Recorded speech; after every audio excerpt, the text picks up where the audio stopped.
always say it's better to have a very good website than a bad e-commerce website. So it's about understanding the expectation of the customer and the level of their expectation. And the trip is all between digital, physical, and mobile, correct? Yeah, exactly. It's the web, but also the training of the staff, because the store is about that. It's about if someone buys online, what kind of option can you give for delivery or pick up in store? So all these touch points are part of the experience of the customer, and that's where the retail space needs to be. I mean, we've never heard so much about pop-up stores, so it means that the physical location at some point in that flow and that customer journey has its importance. So we need to understand what to do with it. Okay, what is different in that expectation from customer. That brings me to the next question, which is all about experiential retail, because today, you know, especially our audience, you know, are millennials, early millennials, late millennials, you know, we have a little bit of everything. Now, everybody speaks about experiential economy. You know, it's all about, they don't want to buy products, they prefer to have experiences. Yeah. It's all about experiential retail. The shops are changing, becoming like flagship stores, like circuses and emporiums that, you know, you can see art, you can listen to music, you can play drums, you can sleep in it, you can take photographs. Is this a catchy new title, the idea of experiential retail, or is it something that really will morph the retail industry into something bigger?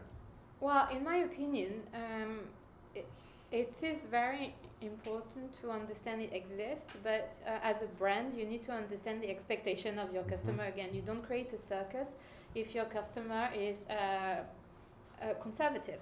So it's about bringing the customer what they want, and they don't need a flow of information if they are not interested in it.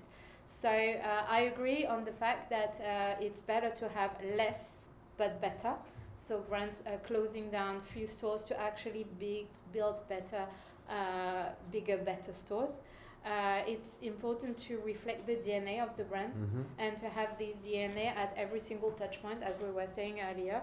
It's important also to bring the people to drive the traffic to the shop for reasons that are more of just a push message, a push commercial message. So don't tell people to come to your store to buy something, but make them come for another reason, and eventually they will buy something. So that's why we see wine tasting in shops. That's why we see, of course, again, not a gimmick, but something that makes sense with the brand. But yes, in that sense, the experience has become something important, and I think it will continue. It can develop in what we call also showrooming, and the idea of going to the shop to change it around. We now, most of the customers are going online, searching, looking, and then they buy in the brick and mortar store. And it's about trying to do the other way around and get a store that is a showroom where people will go, try, touch, but then buy online. Because in that case, obviously, it's easier for a company to manage an omni-channel. If you don't have that much stock in the store, but it's all in the warehouse, you can dispatch it. So you need less stock in every single place, but a big one in the middle. So it helps also the sustainability and a lot of things. So if we think about Made.com with the innovator in the term of showrooming, it's like they don't have the stock. They are showing one-off in their showroom. You go, you like it, you order, and then you receive it later. So that's a little bit more sustainable. So for me, the way you are explaining it is a little bit about building a community, because you know, you go through your social media, you check something you like, you go to the website of the brand you like, from the website you see availability, you go to the store, you meet like-minded people, you consume a little bit the lifestyle of what the brand is trying to offer. Now my question is this: as we are going, you know, from the huge arrival of technology in 2006, 2007, I have a feeling, correct me if I'm wrong, that we do not produce culture the traditional way. We do not produce culture and subculture the way we did up until 2000, 2005. Now subcultures are created online through social media, and if you really want to experience culture, you need to follow certain designers that will allow you to introduce, you know, new artists, musicians, destinations, art, generally, you know, the idea of you have culture and community together breeds into a retail environment where eventually you have to pay. Absolutely. I think the idea is that, and I think that was not only driven by the innovation of technology and and finding a use for this technology inside the brick and mortar shop. It is also linked to the strategy of the luxury brands and the luxury groups. Technically today, if you are LVMH or Kering and you own a brand like Gucci or Balenciaga, that brand is an empty shell. So without a designer in it, it's worth nothing. And every time the name of the designer changes, we need to create a story. And we have such a limited amount of time to create something that is relevant to everyone, is that we need to push in all directions. So there is a level of consumer that learn from the brand, and it has to go from every direction: the food, the architecture, the painting, the artist, the graphic design. So to actually create a brand, we need to give it values, we need to give an history to it, we need to give it a culture. And if we look at what we have with at the moment, we can witness with Celine, because it is happening as we are speaking. Every single post is about bringing a type of architecture, a type of color, a type of style, a type of girl, a type of person, to build up a story, so that in 1 month, after the show and all that, we understand what is Celine all about. We understand the cultural reference behind the brand and so on, because the brand on its own is nothing without this story we put inside. So the experience of the retail is exactly the same.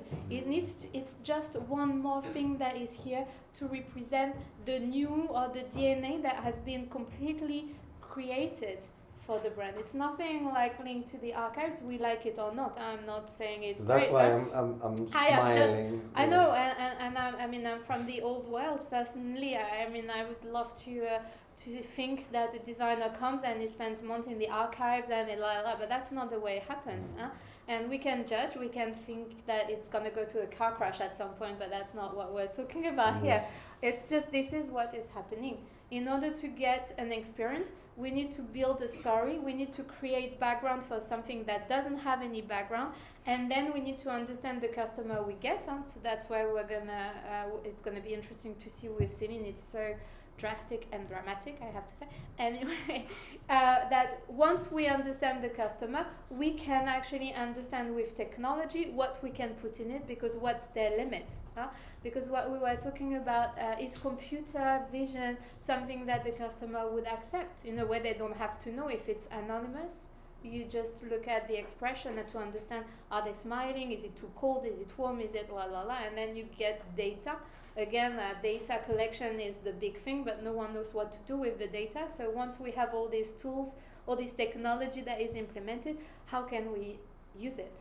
Because that's for 2020, in my opinion. We're going to learn what to do with the data that we raised. But that's a little bit the question I have to say now, because you are very passionate about the idea of human connection, within the retail space, and how you do this journey, and it's very successful. And then we have Amazon Go, which is a shop that you go in and there is nobody inside.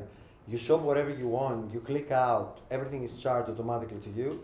We have the store of the future with Farfetch, which is a little bit the same kind of idea, where you read the data, you know what sells, what doesn't sell. So my question is, are we going in the future a little bit more lonely? I think, again, it depends on the customer and who the customer is. But I think that some of what you mentioned will be used, some others will be gimmicks and not used. They might be tested by a Burberry, who actually has the reputation of trying and testing technology and so on. But I don't think the Amazon Go and living with a print of my eyes will be what I'm expecting in the near future to check out, because I like the lady to talk to me. I like at the price that I pay we're talking about luxury and fashion, right? At the price that you pay, you want the smile of the girl, and you want the politeness, not just living like you've stolen something. So this I don't think, but some of the Farfetch technology, and especially in the changing room, I think is going to be implemented. I think there is so much to be done in that moment of loneliness, when you're not super comfortable with your body, which is a big part of the ladies, men that are trying things. you have that moment on your own with no one interacting with you, and that's exactly the moment where you make that decision to buy one thing or buy more things or buy zero. So there is space here to have more service. So the changing room is something that, in my opinion, is going to see between now and the near future a massive investment from companies. In the high street, massively, because there is no service.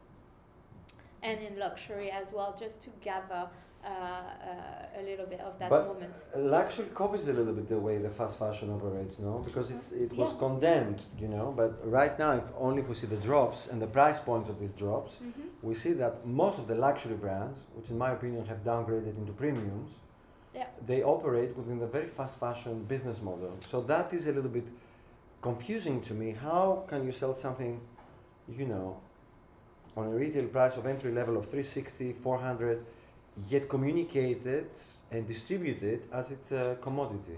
That's a little bit... Because we've built a story around it. And the story is enough. The story is enough to create the desire around the product, and to create more than that, the desire to be part of that story, part of that community we were talking about. And also, to some extent, and I'm not sure, because of course being inside the industry gives us a little bit of a distortion of the vision, but I am still hoping that some people buy luxury because of the quality of it and the savoir-faire. And I think with sustainability and brands having to communicate more about that, it is going to become the big difference between luxury and high street, and the reason why people would spend so much money, not just to be part of a story in front of everybody else, but for themselves, to look at themselves in the mirror and still be happy the person they are. Okay. But it is part of the story. That's what people buy when they go to a store rather than another. Okay, great.